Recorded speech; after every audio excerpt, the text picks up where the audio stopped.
Sarah, why don't you kind of lead us in this discussion of our cosmic origin? Oh, okay, so where do I begin? So I feel like all of us have known each other for many, many, many, many, many, many, many lifetimes. Probably as starseeds, then again as spirit animals, elementals, and this is how I see us all. And you guys could chime in and tell me if you feel this too. So I see Ishmael as a white lion. Taylor is like a regularly colored lion. A regularly colored? Regularly colored lion. Like I feel kind of gold. Yeah, kind of gold, like, regularly colored lion, like standard. Sorry, Taylor, I know you don't want to be standard. You don't want to be a basic. No, I'll take a gold lion. Okay, he's a golden lion. There you go. That sounds better. But Ishmael's kind of like an albino lion. That's what I'm seeing. Like very special, pure. That's what I'm seeing. And then Sophia's a fairy, and then BA is a leopard, and then I'm a dragon. There's a celestial dragon. I'm a green dragon. And all of us have traveled together through many lifetimes to raise the cosmic awareness, raise cosmic vibrations, and awaken people into 5D New Earth. And that's exactly what we're doing with this school. Yeah. Absolutely. Yeah. I know. Ishmael, do you ever see yourself as a white lion in any incarnations? Well, because I did originate in Lyra, that was my first embodiment. When I came into the material realms, I was the chief lion of the Lyrans.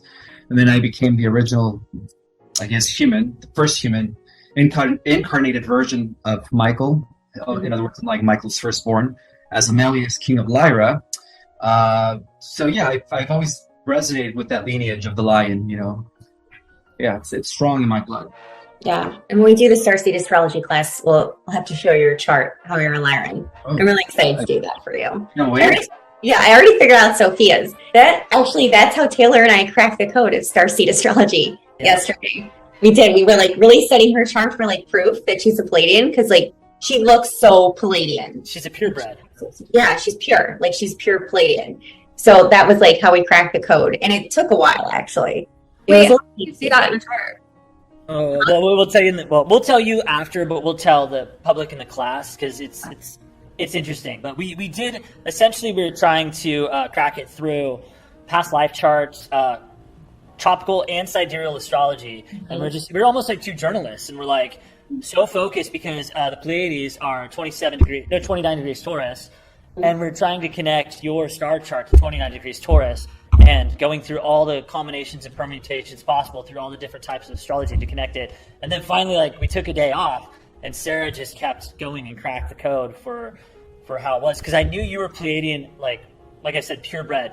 Ishmael and I believe even BA and Sarah, I think we're all kind of hybrid.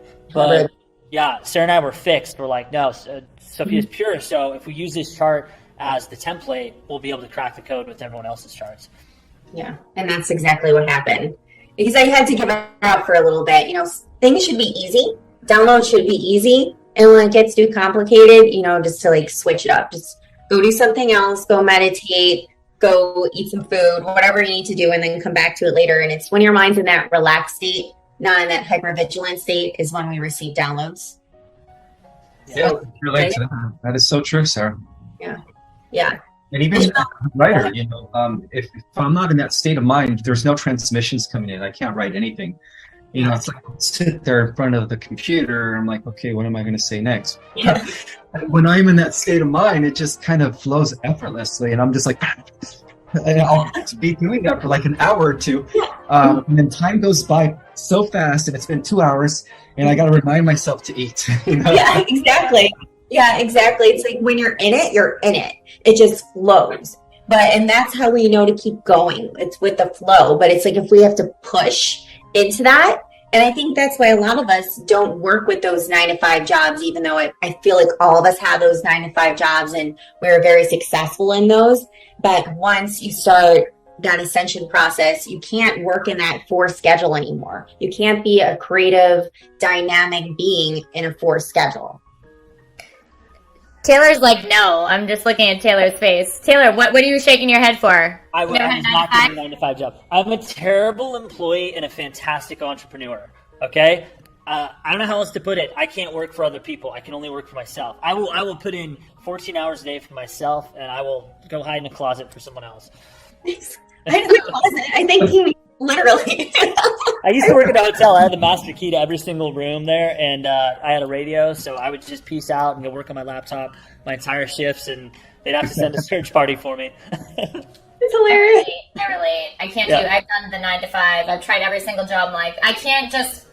I get mad when someone tells me what to do because I'm just a powerful person. So when someone's like, "You need to be here on time," I'm like, "I was at Starbucks getting a coffee. I don't really understand like why you're telling me because I'm 5 minutes late. Like, you want me to perform my best or my worst? Like, don't tell me what to do." I need to be caffeinated. I need to be caffeinated to get through this shift. So Exactly. To deal with your BS, I need caffeine. What do you want from me? right, and I'm out of here. Like I was in like the most like militaristic, besides the military environment that you can possibly be in public schools, where like everything is regimented by bells. It was like I have to run to pee, and there's a line to pee. It's like I can't deal with this anymore. I want to pee when I want to pee. I want to eat when I want to eat. Like no, it's just not going to work. Like humans thrive when they have space to create, not when they're on some militaristic schedule. So I feel like in New Earth, and that's part of our school too. It's like New Earth is going to need schools for children where they can like learn at their own pace and not be in these like regimented schedules, because that's like the Capricorn world. When what is Capricorn ruled by? Satan, the devil God. This whole 9 to 5 thing has designed as modern day slavery, so that's why it's very hard for the star seeds to handle a 9 to 5 job or even be told what to do. It's like that for all of us. It's hard for me to work in a company where I have somebody telling me when to clock in, when not to clock in, or what to do. It's very uncomfortable, and just like Taylor, I'd rather work myself and work 20 hours a day and barely sleep than work for somebody else for 2 hours a day. It's just, and that's what I've been doing now. I've been doing interviews after interviews, and it's just, I love it. I've been writing, but I'm working for myself. Yeah. You're killing it. You're building your own empire. That's what we're all doing. We're all making ourselves rich. So, It's a collective empire that we're all building together. Yes. High five. High five. Yeah. Hey, Sophia, what's your how do you do at jobs? I feel like I know the answer. I want to hear it from you. Standard jobs versus teaching astrology. What are your thoughts? I always hated jobs in this world. I just didn't get it. I was like, I'd rather not live on Earth if I have to live my life in a 9 to 5. I knew you were going to say that. I feel it. And it's not my thing. Your Pisces make Realm is by Saturn and the moon, like together. Like the energies together, like is what rules this realm. Yeah. yeah. But Yeah. when you feel passionate about something, you could do it the rest of your life. Yeah. Yeah, then it doesn't even feel like work. Like the money doesn't matter. Nothing matters. If you're passionate about something, that's like you're. I agree with you, Sophia. That's so true. If you're passionate about something, it's not about how much you're making. It's that you're doing what you like to do, and that's where it's at, I think. We're all thriving now. And it's not like you both were saying, it's not just about money. It's just about like every day seems effortless. It seems absolutely effortless because we're living in our purpose. And that's like something that the Matrix tries to like really just siphon off of people, their purpose, so that they become automatons, like that movie Minions, right? They just become like minions doing the bidding of, the dark. And they just live like purposeless lives. And when you're in your purpose, like every day feels like you're on vacation. Every day feels like a dream. Yeah. Absolutely. Speaking of that, are you guys coming to Key West for my birthday? Yeah. Just tell me the dates and I'll buy the tickets. Okay, because it's gonna be fun. It's gonna be a great weekend. Okay, we'll talk about this after the show. Yeah, and Ismael, you're invited too, but we'll Yeah, talk about everyone is invited. Of course, all the stars. Everyone's invited. Yeah. Starfleet Key West weekend. Yeah, exactly. So all of us, I think, I know this story isn't that sexy, but I think all of us met through Instagram. Is that correct? Mm-hmm. Yeah. Yeah. Okay, so Sarah, should we talk about that, or do you want to do a little Akashic reading, or do you want to like talk about how we're all connected in past lives? Because our past is, let's talk a tiny bit about real life, because forget meeting on Instagram, but like what we did with that. So BA and I started a podcast together, and that was kind of the thing within the first few weeks. Me, BA, NBA started a podcast, and then Sarah and I started a separate podcast, and that was the genesis of all of this. And that was over a year. It was probably almost a year ago to the day. Yeah, it's been a year. Yeah, it's been a year. Because I looked at my calendar actually, and I remember you and I were working on the podcast, trying to figure out how to use Zoom. Yes, yeah, we're doing like how do you stream Zoom on YouTube and all that. And the guests on our podcast, Sarah, you were our first guest. Sophia was one of our guests, and Ishmael was one of our guests. Wow. That's how like all of this began. Like we're all like friends in different ways and did lives or knew each other, but that rapport for working together, the foundation of all of that was my NBA's podcast, and later, Sarah, you and I with Cosmic Love. So that's kind of like that's how it just started. I don't know. What do you think, Sarah? What does anyone else think? I feel like we were all just like drawn to each other, and it feels very comfortable. Like I was talking about effortlessness. It's just easy. There are people that I work with for years and years, or even family members that I've known my whole life, where I barely know them. And it's not because there's any bad blood or anything. It just doesn't work. And I feel like all of us are like truly soul family. Like it's just so easy. The rapport, the connections are just so easy that, from little seeds, like just starting these tiny podcasts, like grew this whole entire school with all these classes where you can't find those kind of classes like anywhere else on earth. It's amazing. So we're definitely all cosmically connected. I've seen things. I mean, I told you guys about what I saw. I suppose that's our star seed lives. I suppose that. I've seen other things. BA and I were married in one lifetime, and which is funny. And then we got a psychic reading in Salem, and I saw it too. The lady said we were twins, not twin flames. She tried to tell me we're twin flames. I was like, no. I was like, I love BA. But not like that. Yeah. What, you don't love me? I love you. Yeah, we're more like twin sisters. That's what it's like. And Sophia, I was married to Sophia in one lifetime, but it was like not a sexual marriage. I was just like protecting her. And I don't know how I'm connected to Ishmael exactly, but I feel like we've worked together a lot. Perhaps in like ancient Egypt, I do see that. And I know I've known Taylor throughout many lifetimes as well. So we're just like, we're all connected. It's amazing. Does anyone else, first off, that's fucking rad. Second, we are a room full of clairvoyants, psychics, Akashic readers. Does anybody else want to add to some of their past life knowings of us? Like Ishmael, Sophia, do you guys have any hints you want to share? Go ahead, Sophia, if you want to go first. I don't know. I don't really know. When I see people and that I know them from a past life, I just have a feeling that they're familiar and like I know them, but I never really know what it is until I've known them for a while. Like I've had people that I find out, like later I'll get like visions. I'm like, oh, that's how I know them from a past life, but I don't really know how. But I definitely know you all from a past life because you all seem familiar to me. Yeah. Definitely. Go ahead, Ishmael. We want to know. That's a natural, attraction where we gravitate in every lifetime with each other. It's like we're always doing the same thing, and that's the way I see it. I believe that every person in your life that is now coming into your life is because you've worked together before in many lifetimes. So I would say that during Atlantean times, we were probably the teachers of the ancient mystery schools, Mm-hmm. During Egyptian times, we probably had our own school of mystery. School teachings where we taught alchemy, magic, science, and all that stuff, And so I think that, it's just history repeating itself again. It's a different time now, but we're doing the same thing. So. Yeah. It's like in every lifetime, every incarnation, across space and time, it always comes back to this again and again.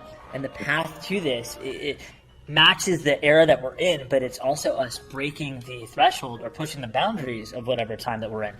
We are the architects, we are the healers of this new earth, and it is reflected in this institute that we've started. And we do this again and again as the architects and the healers in every lifetime. This core group here, it's this impenetrable circle, and some of us are, further along, and some of us are helping the others along the way right now. And it has nothing to do with age, and it's goes back and forth, like Sarah, you and I were like very compatible in our teaching style, but there's some ways in which like I've learned so much from Sophia too.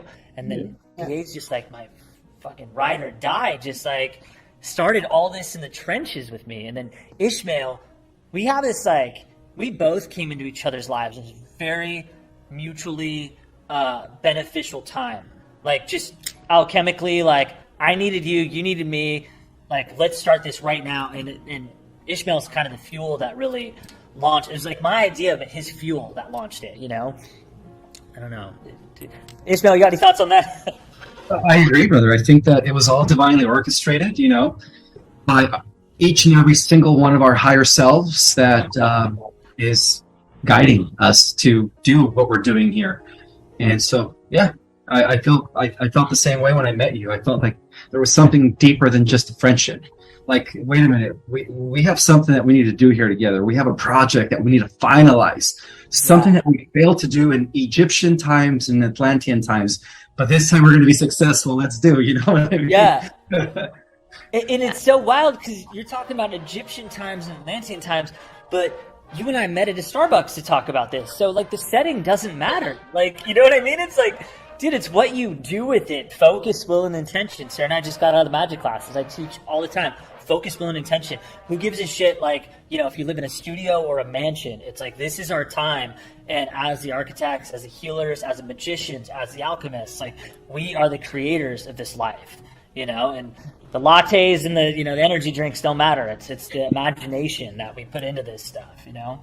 Yeah. It's all the intention. And we have manifested so much in such a short amount of time because the purpose is for the highest good. The highest good of the universe. It's not just for greed. It's not just for fame. I know we've had some interesting comments about that, but it doesn't really bother me because I know where I stand. I know where all of us stand, and we're here for the right reasons. We're here to help people. At the end of the day, yeah, it does help us eat, pay our rent, buy clothes, you know, do nice things for ourselves. But we are doing that all for everybody's highest good. So that is such a big deal to the universe that we're going to be rewarded. And anybody who does this kind of work, you're going to be rewarded. That's just a given. Yeah. Well, I think overall, if people are doing any type of work or anything that has to do with activating, you know, awakening others or even serving others by teaching them the tools and techniques so that they could access their own power, because that's what it's all about. You know, we're doing a service to the collective. Mm-hmm. Definitely. Yeah, we are. We are serving the collective. And Ishmael, like, you've woken up so many people. Like, I feel like your message has just gone across like space and time. It has transcended age. It has transcended race. And it's really amazing. And I feel like all of us, like, you're almost, this is how I see you. It's like I don't want to say the captain, because it's like beyond the captain of the ship. There's some name I can't think of the name right now. It's not like you're driving the ship. It's like you're like in like the control tower. Switching the Yeah, he's the commander. Exactly, Taylor. He's the commander. He's commander. He is. Yeah. It kind of sounds like Star Trek, but he's commander. We get t-shirts. But in my ship, we're all equal. You know, every single one of us is the commander to themselves. Yeah. True. Yeah, it's true. You don't rule with an iron fist or anything like that. But I just feel like spiritually, he's the commander. He's the commander in chief spiritually. You see it? So Sarah, you talked about the comments, so we might as well talk a little bit about that, because I have a strong question for you three, because you three are three of my favorite people on the planet by absolutely, so far I can't even express it here. But why do you think you three trigger people? Like, why do people not want to give you guys a chance and like just listen to podcasts and just enjoy your goddess energy? What is it that they're so judgmental of? Like, what is driving these people like into this place of negativity and low vibe comments? I think it's like collective programming. There's like a wounded feminine, and people tune into that. It's like the collective. Like Pisces is tuned into the collective, so like I can feel it. But like, yeah, people have always been super judgmental of me and like assume things of me, and people will just do that. But like once we start empowering women and like stepping up and like taking back power, I think it will happen less. But like women will like tune into that and do what men do and like bring down other women. But like, There's no point of that. Like, we need to like embrace our femininity and like not ask for permission to like say what we want, do what we want. Yeah. Why are women all misogynistic toward you? I haven't heard one guy say a bad thing, and all these women are like just like heated. I think it's just a lot of insecurity, and like Sophia was saying, it is programming. It's a lot of it's, instead of being divine feminine, being open and actually being proud of your femininity, it's a lot of women who are very wounded, so they masculinize themselves, by not leaning into their beauty. And then they become very jealous of women who do lean into their beauty, and they use that programming to stereotype as that, oh, you're stupid. You don't have anything to say. You're just, an adult film star. Like, just an adult film star. I really laughed at that one. I was like, what gave you that impression, you stupid idiot? I was like, what? I was like, that's ridiculous. Just like, even if you were, who gives a shit? Who cares? What the fuck does that matter? I know, but the thing is, it's like, I don't know, we just had like our faces there. It was headshots. It was like nothing. So I thought it was hilarious. And like you said, Taylor, like, that's somebody's choice. That's somebody's choice. But to devalue somebody's spirituality and their intelligence based on their looks is really low vibe, and it is wounded energy. I don't care if you're feminine or masculine, but especially if you're feminine, you are not operating in sisterhood, because we should all be here for each other in sisterhood and lift each other up in whatever gifts we have. And we all look different, and some women aren't as blessed physically as others, but that doesn't mean that they're not blessed in other ways. And we're not trying to devalue other women by leaning into our beauty. Period. End of story. Period. We're just embracing ourselves, and we came to this earth with this shell.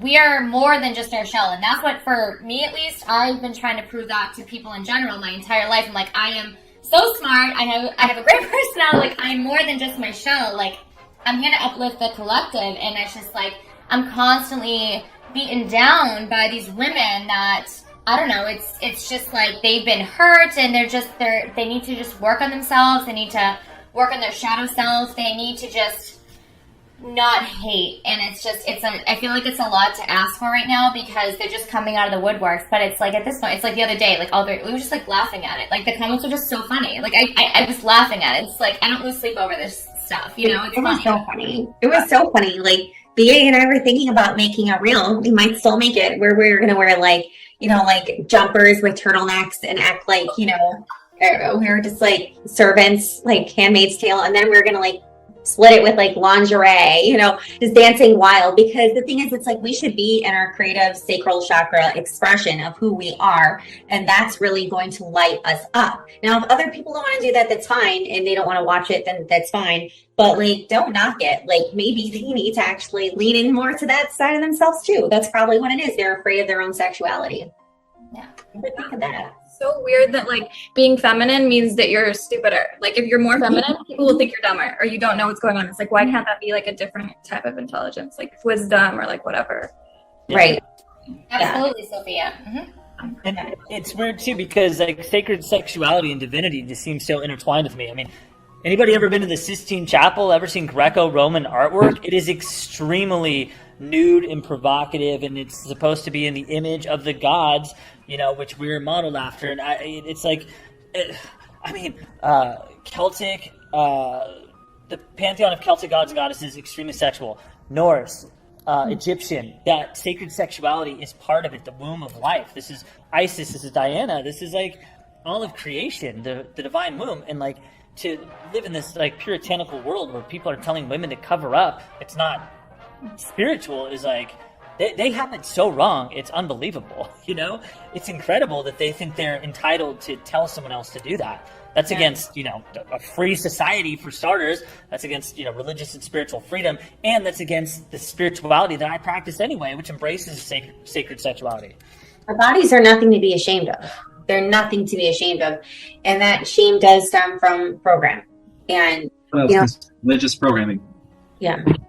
Yeah. Like, men's bodies, women's bodies, like, we need them. We need to have them. Like, and there is no shame around it. Like, that, like, if you, like Taylor was saying, if you look at Greco-Roman art, like there's women, you know, those Renaissance paintings too, like they're curvy, they're like very juicy, and with their breasts are all hanging out, and they're posing, and they're eating grapes, and it's just gorgeous. And if you look at, you know, that art for men too, it's like they're flexing, and it's beautiful, and it's celebrating the beauty of the human body. And of course, like, we're spiritual beings in a human body, so why not enjoy being in this body while we're in it without hurting anybody or hurting ourselves? That was perfectly put, Sarah. I love that. I couldn't agree more. Thank you. You're welcome. Ismael, what are some of your thoughts on this? I agree. I mean, when you think of the different statues of the Greek gods, you know, when you see Apollo or Hermes, they're always naked, and in some cases, you know, you could actually see their genitalia. Like, you know, I guess if you go to Las Vegas, there's that statue of Apollo, and he's fully naked, and you can see his everything.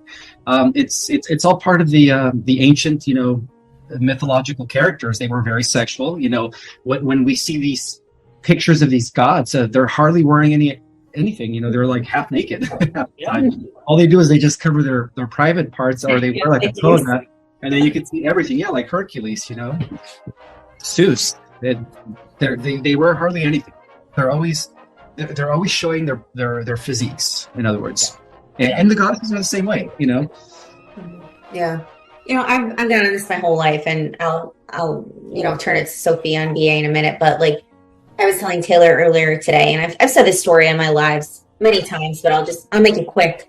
But when I worked overseas, and it was a lot of the teachers there were, you know, they had a lot of advanced degrees, master's degrees, multiple master's degrees, multiple PhDs, and a lot of the women there judged me, and they're like, well, you're blonde, you're from Texas, you're a cheerleader. How could your scores be so high? Maybe we should do an investigation. And I was like, excuse me? Like, they couldn't believe that I taught so well. They couldn't believe because of how I appeared, because I like dressing nicely. I always was stylish, and they would just like leave me snide comments. They're like, oh, you don't know about this, you don't know about that. And then if I said something, you know, that was deemed intelligent, they're like, what? How could she say that about this book or this movie? I can't believe you watched that. It's like, what do you think I do all day? Like, oh, it's even possible. So it's just being judged. It's just judgment. Yeah, I feel that too. And we'll let the sirens talk. But I just feel like I'm an obsessive reader. You know me, Sarah. Like, I all I do is like read and research all day long, and people are like, oh, that he looks like an egotistical douchebag. He doesn't, you know, he can't be smarter, doesn't know what he's doing. And I get called out for being like, the thing people say to undercut me is that, like, oh, he's all about money. I'm like, dude, I live in the worst fucking neighborhood in Los Angeles, and there's like loft that's like this kickboxing dojo that any one of you are kind of like sketched out coming over for, and I give my money to everyone I know. I don't want anything. I have everything. I wear a stupid black shirt every day. It's just, you know, there's nothing I want. Your outfits are like a cartoon character. Yeah. No, actually, you remind me of fonts. The fonts. Yeah. Exactly. That's before Sophia's time. Is it show Happy Days, where there's like the biker, the 50s guy? Those black shirts with the jeans, you know, yes. Rings. But it's like people say, "Oh, I'm doing the mystic arts for money." I'm like, I want nothing. I don't give a fuck about money at all. Like, I would rather, you know, I tell people I invest in people. Like, I don't have any materialistic desires. You know. You do. You're a pure heart, and you have invested in people, and that's good karma coming back to you for everything that you've done. When you get back tenfold. Yeah, definitely. That's what matters. The heart. The heart matters more than the outside and all the judgment. And all of us are divinely blessed because of all the beauty that we put into the earth. It has nothing to do with our physical beauty. It has everything to do with how beautiful we are inside. And like, BA, when women or even men misjudge you, I'm like, you are the most kind, giving person that I've ever met, especially like women that I've ever met. Like, you don't compete with other women. You give the homeless, like you give to the women's shelter. You speak at the women's shelter. Like, you're a courageous, wonderful, charitable, loving soul, and you are blessed because of it. And you've gone through it too, but you're blessed now. You're gonna make me cry on air right now. That was. I want to like add on that. I want to like put some layers on it because you and I have worked together obviously for fun, but then in like our podcast and business capacity I've known you like almost 2 years now. Yeah. You have been nothing but positive the entire time. And you and I have had insane business meetings together, like hours and hours and hours on the phone, filling out papers, dealing with financial situations. You were always positive. And I know you well enough where it's like you couldn't have possibly faked it the whole time. I've known you too long now. Yeah. You are always positive. You always have nice things to say. You always have love to give. You always give people chances. You never talk shit about anybody ever. Like your heart is just always full, and you're so positive all the time. And you are like kind of the light of this group, you know? It's like, I don't know, it's amazing. I just want you to know that here too on the podcast. I love you. I love you guys too. I know, right? Thank you. Love. My soulmate, man. It's nice to hear that once in a while because I don't hear that all the time. Yeah, you're my fucking ride or die soulmate in this crazy life. Love you.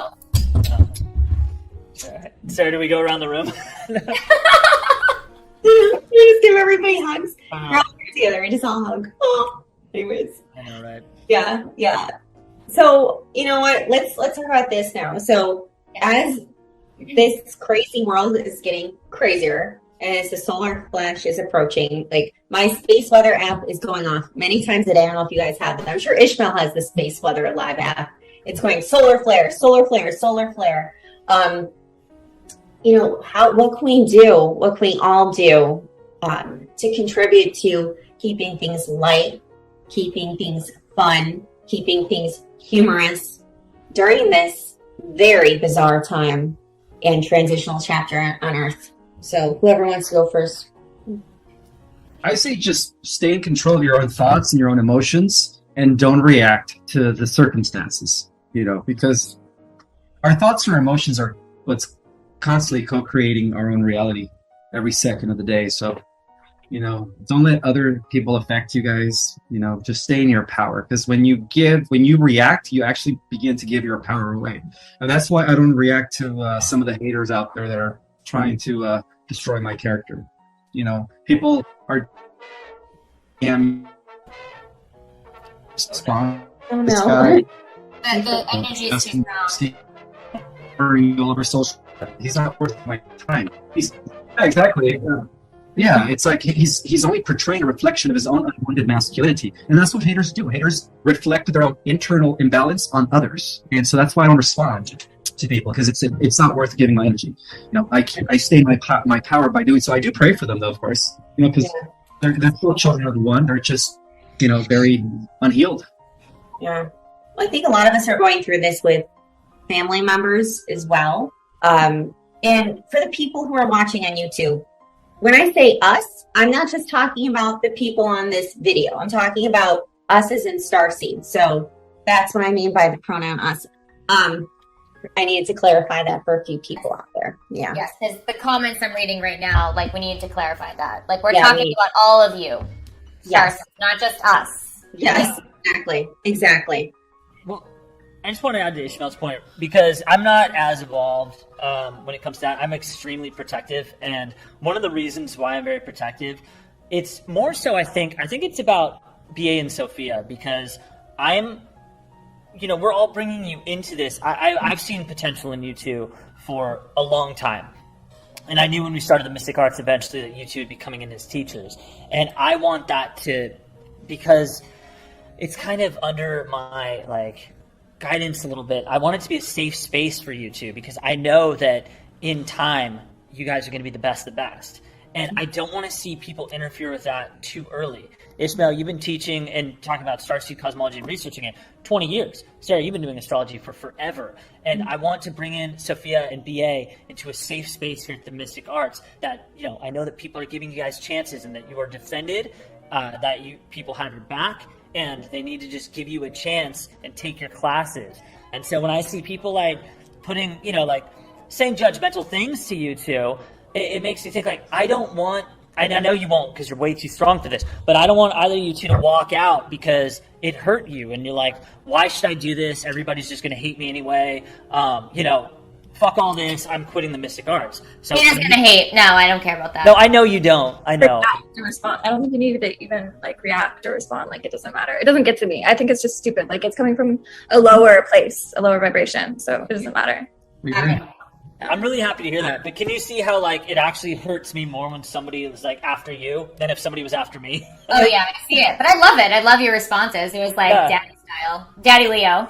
Yeah, I mean, I don't know. Like, you can say anything you want to. I don't give it. People are like, oh, he's a narcissist, egoist who only cares about money. I'm like, whatever. They don't know who the fuck I am. But if somebody says something bad about you two, I'm like, hold on a second. Nobody says anything bad about those two. Like, it's just the way it is. No one puts baby in the corner. No one's put Sophia in the corner. Exactly. Yeah. It was because a few months ago, I told Taylor about how I know if a man is a divine masculine or not. And it's actually using my psychic powers. It's like, what would this person do if they, were in a situation where they have to survive, like they're in a survival situation, or if they're confronted by violence, how they take care of the situation. And that's how I know if someone's divine masculine or not. And I know like Taylor would, he's not to be messed with. Ishmael, not to be messed with. If I sense that someone's a coward, they're going to run away into a corner and just leave me stranded. Bye. Just bye. I've dated too many of those types of guys, and I'm like, I could beat someone up before you would, take care of the situation. So that's just embarrassing. I could see these two, like, we're walking down the street in LA before we do something that's possibly coming up in the future that I won't talk about yet. And they're just like the badass, like, guys in the front. They're like, don't touch the sirens. Yeah. Stay away from the sirens. Yeah. Like bodyguards. Like bodyguards. Yeah. Totally. I see it. Yeah, I feel it. I mean, yeah. Definitely. That's my, it's my Mars is in Cancer in the 10th house, so it's both protective and authoritative in a way. But it's all divine energy. We all have to just integrate, and nobody's perfect. You're not perfect until you die. You're forever evolving and learning lessons on this planet. But yeah, I feel very protective, and I'm glad that you two. I'm glad that all of us are just kind of take it all with a grain of salt, but. For me, I'm like, you know what? I started this, I built this, and this is my tribe, and nobody fucks with my tribe, Yeah, I think more and more people might, like, their shadow might come up as the divine feminine rises, like, because it's rising on Earth right now. So, like, it's going to trigger more and more people. So it's, like, better just not to even respond or, like, react, because it's just coming from a, like, unhealed place or a lower place, and it's not real. It's not, to me, like, once I've, like, grown past that, like, it's not even real to me, so it doesn't affect me because it's just like not coming from their true self. Right, exactly. Yeah. It's coming from their shadow. Yeah, and it's really important for all of us to keep that in mind, and also not to fall into our own shadow selves as the world becomes more and more about that. It's more in the vibration. There's so much fear right now, and that's the splitting of this collective, is the fear vibration and the love vibration. There's the 5D, which is love, and then there's just fear. And we've seen so much of it, over the course of the past few years here, and there's going to be more and more and more. And like, that's what's separating me from a lot of people that I used to, consider close, because every conversation is a fear-based conversation. It's a what if this happens conversation, or I better be careful of this situation conversation, or just like everything is focused on the worst case scenario instead of the best case scenario, which that's manifesting, actually speaking to reality, the worst case scenario. Yep. Facts. What you speak happens. Yeah. Be positive. You act like, I'm the master manifestor. I'm owning it. It is what it is. That's how I manifested my entire life. That's how I manifested all you amazing beings in this YouTube right now. Like, this is amazing. But the negativity, Sarah, is insane to me, because it's 90% of the people that I used to cohabitate with that are blood, old friends, and I can't be around it anymore. It makes me physically ill. I can't. I'm just like, just step into the higher light. Life is precious, and just stay positive. I can't do it anymore. Yeah, I know. I feel you. It's like, it's so draining. And it's not like we want to like send hate to these people, but sometimes we have to protect ourselves by distancing ourselves. And when we have to like be near them or be in a conversation with them, it's just like, protect yourself by knowing what exactly you're getting into. It's like, okay, I prep myself. I'm like, okay, I'm going to call this relative, and I know I'm just going to hear a bunch of, naysaying. All right, I'm going to hear that, and I'm going to try to change the subject. And if I can't change the subject, then I'm going to end the conversation. That's it. Yeah. I pretend my phone dies all the time. Sorry, I just gave my trick away, but oh my god, They're not watching this. They're not going to watch your podcast. So they won't. No, they don't support me. It's fine. You're a star to me, and they'll never watch it. They'll never even care that you work at the Mystic Arts and know all of us. It's so sad, you know? Yeah. You just nailed it. You're right. Yeah. That sucks for them. Sophia, how's your, like, outside of the Mystic Arts circle going? Like, your social circle, your family, all of that?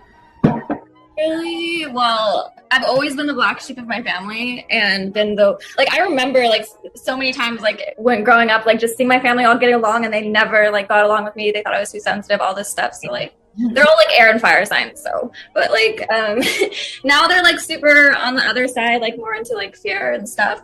Except for like my aunt, but like all the friends I had, I'm not really close with because they're all like going out and partying. Like all my friends, they just drink and party and everything now. And like, I just don't align with that. So I rather not go out and do that because I don't feel good. Like it doesn't feel good. It doesn't make me happy. Like I rather just feel good and like do what I love. So yeah, I don't align with any of that.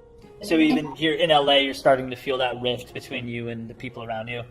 Yeah, and I heard that just means you're about to like meet so many people on your vibration, like attracts like. So the more you like are genuine to yourself, like in integrity with your chakras and everything, you're gonna like attract that into your life and meet people who are like that too. Yeah. Oh, 100%. Ishmael, what are your thoughts on that?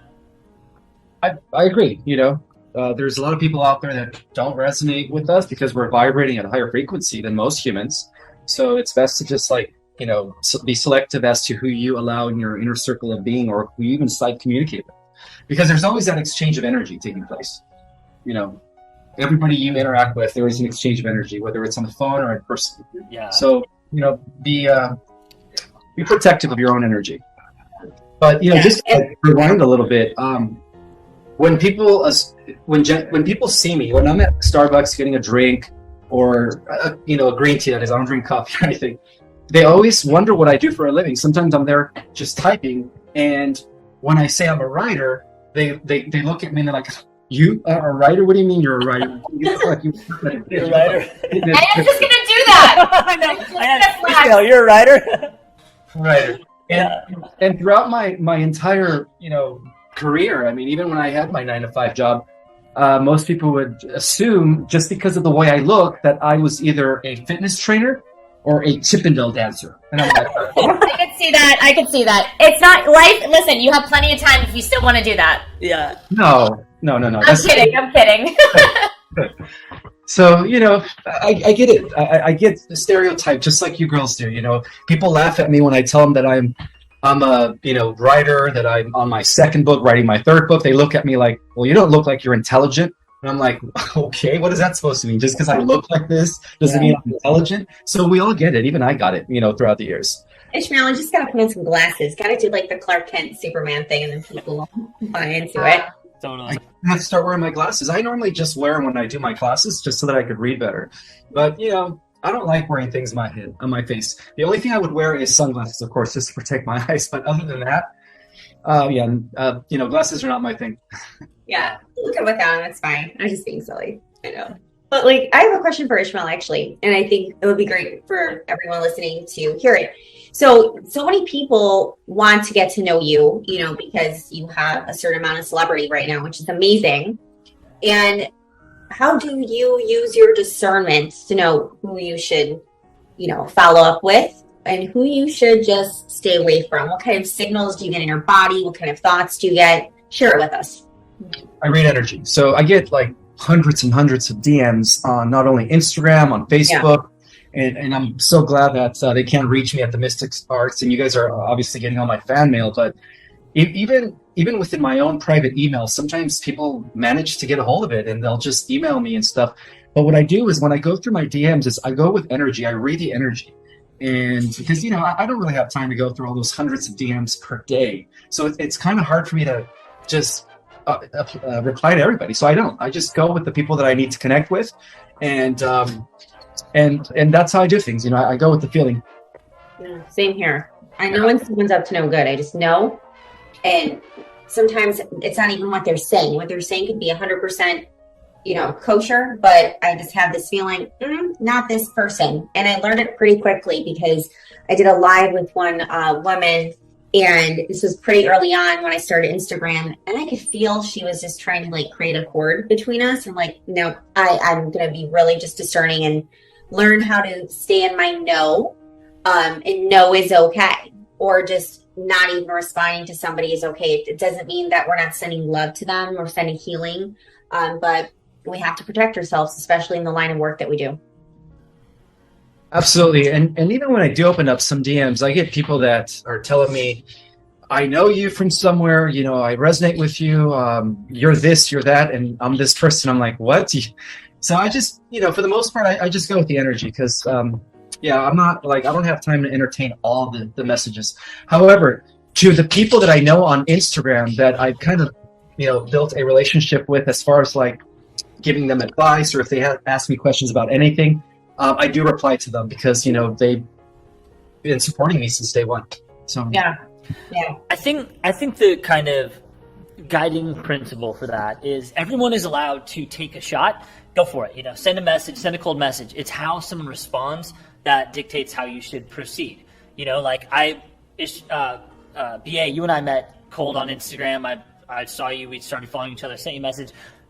5 months later, we're doing a podcast, you know, but it's because you were reciprocal to me. Like I sent you a message, you responded, equal length message, equal exchange, you know, and a friendship built out of that. So I read a lot of Ismael's emails because they're all sent to the Mystic Arts, and he gets all these emails from people that are frantic about he's in trouble on the astral realm and these people are the only one that can help him. Ishmael's completely helpless to save or help himself, and he needs this person. And that's fine, they sent it, and then they'll send it again. And then they'll send it again. And it's like, Ishmael's in danger. Please have him get in touch with me. And I'm like, dude, I got your message. There's a reason I'm not responding. Okay? And you don't have to send it again. And if you find a way to divinely get in touch with Ishmael, that's between you and him. And then he can respond to that how he chooses. But you can't bully your way into someone's life, especially dangling this idea in front of them that they're in danger. Like they're in big cosmic spiritual danger. It is extremely manipulative. And it's the easiest thing to claim and the hardest thing to prove. Exactly. I would like to say something to that. You know, I have a lot of protection from the unseen dimensions. And one of the reasons why I know is because I always feel the ships around me. There are scouting ships that are actually following me everywhere I go. And I believe that those are the ones that are helping me, you know, because if I get into a situation where, like, say I'm driving without a license and I have a warrant and the cop stops me, you know, by law, they're supposed to impound my car and take me to jail, right? No license, warrant. And something happens, either their systems get scammed or they get a call saying that there was a robbery in that nearby neighborhood, and then they give me back my information or you're lucky, we have to go. Something like that always happens. I call them miracles. You know, again, it all boils down to I'm constantly being monitored by the forces of light. And so I have nothing to worry about. Yeah. You're divinely protected. I agree. And I think it's, you know, like I said, some people can break through that and they have a real connection with you. You know, I'm here because I have a real connection with Sarah, with Sophia, with Ishmael, with BA. Like, we kind of broke through and connected. And it's okay for them to try, but it is a little condescending for them to believe that you just described your methods for protection. Like, you're good. You know how to protect your astral being. You're a leader in this game. You know what I mean? Like, you don't need some, you know, person telling you that you don't know what you're doing and they do. You're a teacher at the Mystic Arts. You're one of the top Starseed, leaders and founders on this planet right now. They should be asking you for how to heal themselves, how to protect themselves, you know? Exactly. That's exactly what it is. It's like, what it is a lot of people right now want that connection because we've been so disconnected in the past few years, especially the past few years. They're incredibly lonely and they want to, you know, connect with somebody, and especially someone like Ishmael, who seems so accessible, right? When you're on social media, you seem so accessible, especially if you teach classes and you know, you post on the daily, you're going to feel more accessible to these people and they feel like they know you. Just like, you know, back in the day when we watched TV and that we watched the same newscaster, it's like, oh, it's the morning weather guy. And it's like, Totally. It almost feels like he's part of your family. So they kind of view Ishmael as a family member and they want to find some way to connect. So they say they're going to help him because they know that, you know, he's a good person and maybe he wants their help. So yes, exactly. I feel like he's the one who is the helper, and the only way that you can really help Ishmael is by, creating protection, not creating fear. Sending love, not creating more fear. Period. Well said, Sarah. Thank you. It's interesting how we're starting to turn into these institutions for some people. Kind of.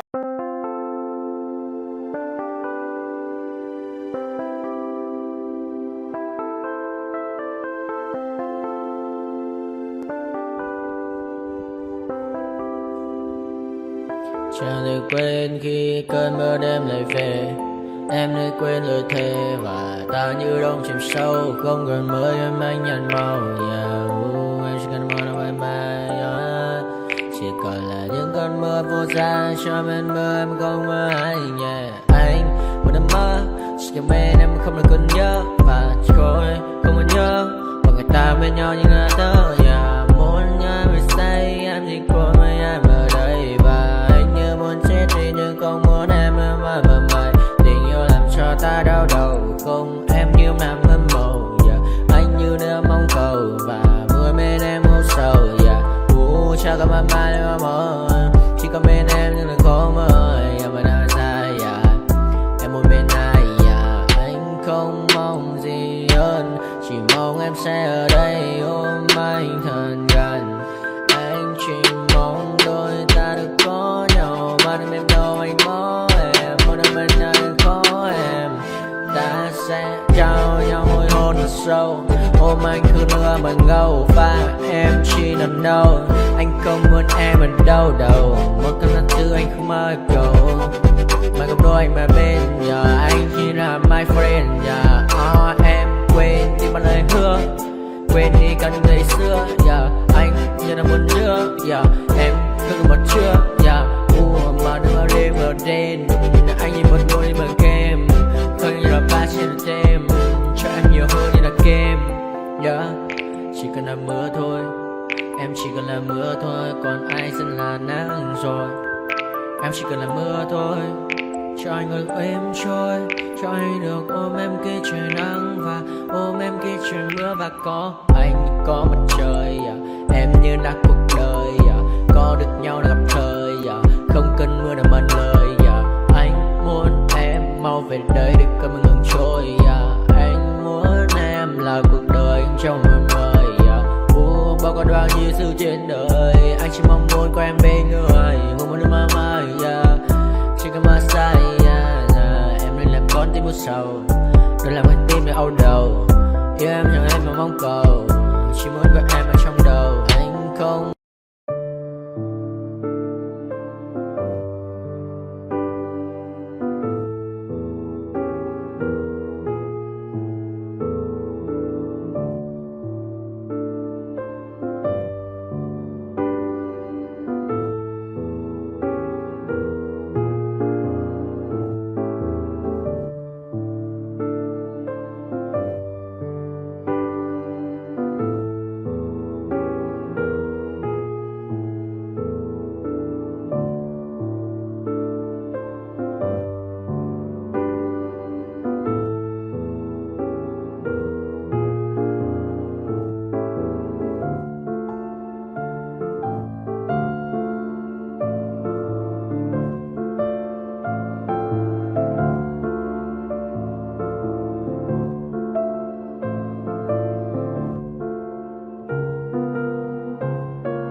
just getting started. A life is a dream or a nightmare scarring. Hand me a drink cause I think I'm going all in. Get me a shrink who can catch me when I'm falling. Cover up my scars, flip the handlebars, crashing in my car, wake up in a bar. I'll be a superstar, just on my avatar. This world is so bizarre, empty out the reservoir.